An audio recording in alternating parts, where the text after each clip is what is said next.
Hello, my friends, and welcome back. Thank you very much for being with me again today. I make this video just to throw this idea out there, and I will just base my conclusion, my assessment on one article. But it's not that this is my only evidence, but this article just convinced me to really make this video. And this is my thesis, what I'm claiming. Some corporations, international corporations, will bankrupt countries.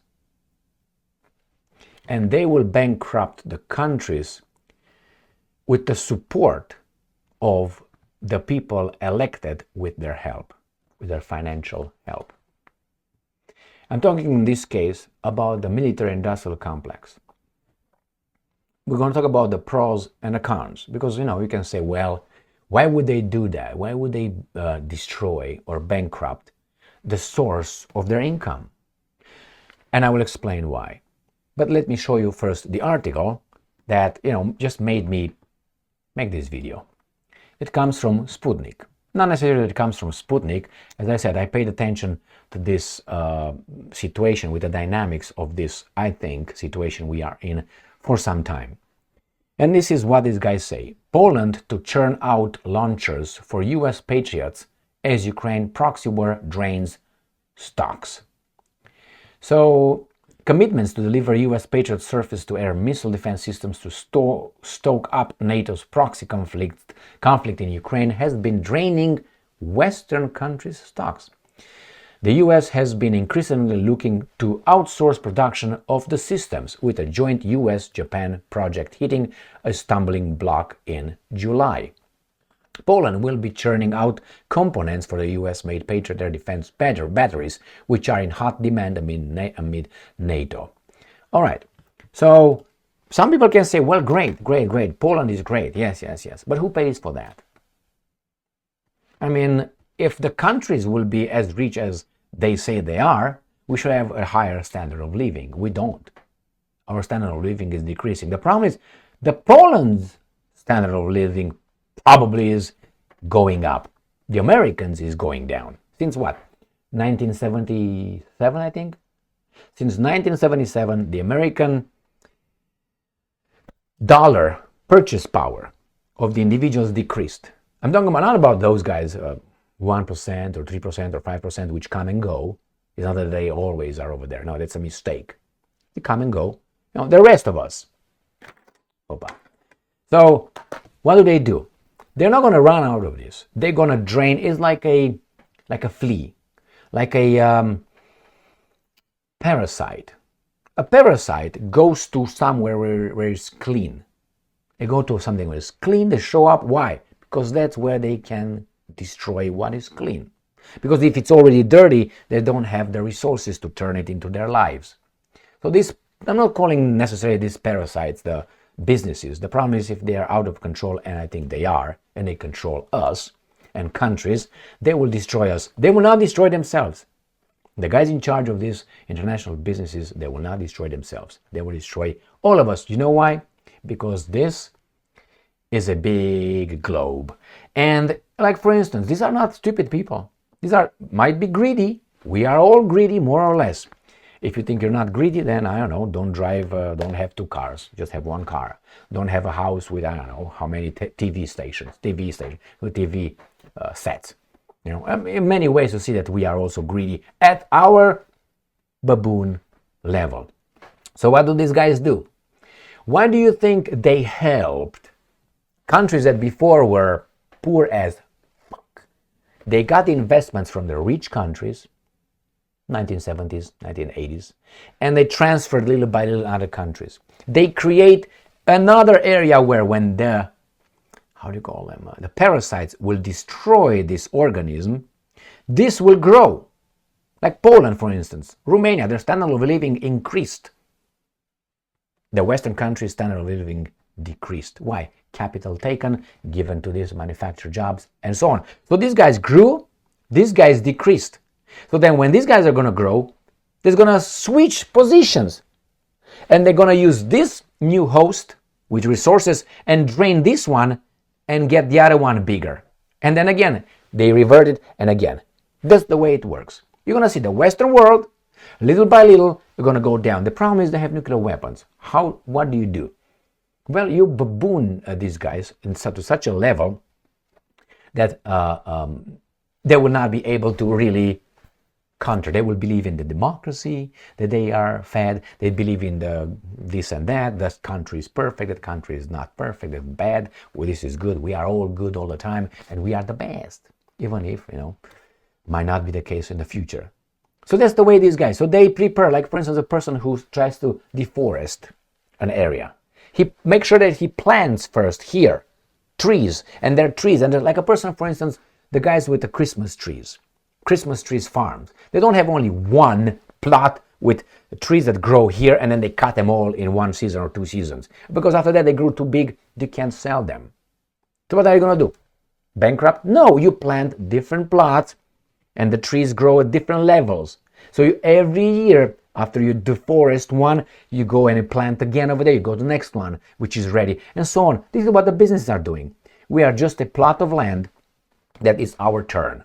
And when we are going to be deforested, if you know what I mean, financially and so on, there's going to be another one ready, like China, but China is leaving their realm. They lost this control. But they will have Romania, they will have Poland, they will have in East Asia countries, they will have in South America, and so on. They will have these countries that will work like crazies, and they will become the other guys. And then after they are over there, they're going to start cutting them and then replanting us. After about, 5 or 6 generations, we will be back. And that's going to be a cycle.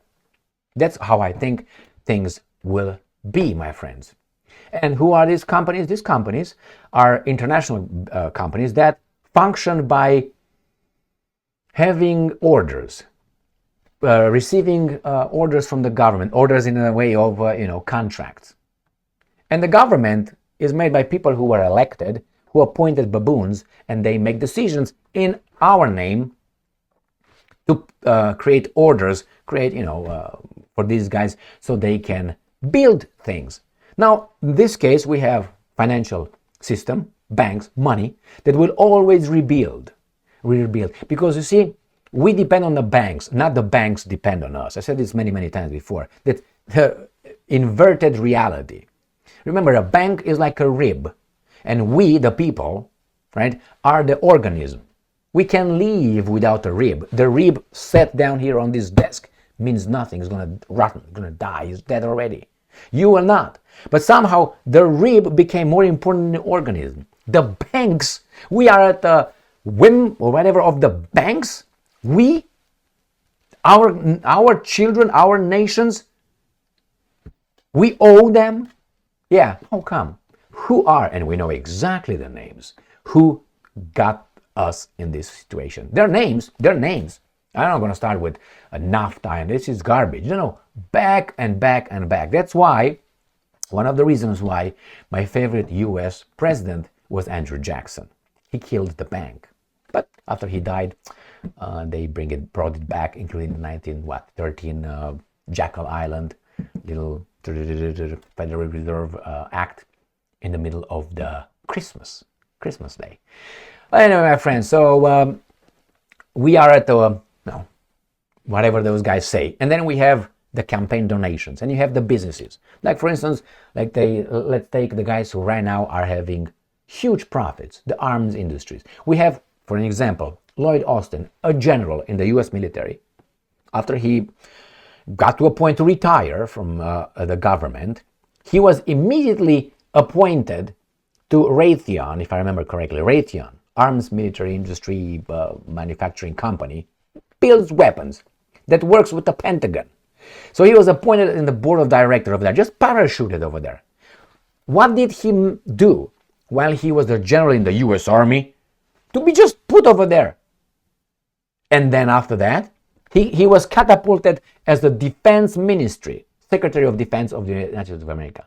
So don't you think that guy works for, just an example, easy, simple example.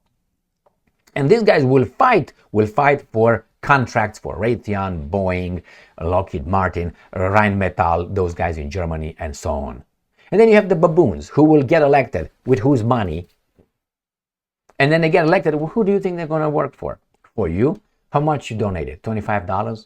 $100? Compare that with, I just made in this video, IPAC, not this one, in the previous video I posted, IPAC donated about $24,000 to unseat two squad members, the progressive, and now they try to get Ilhan Omar out. $24 million for a representative election. And you tell me that comes from the people? That's from the IPAC. That's all.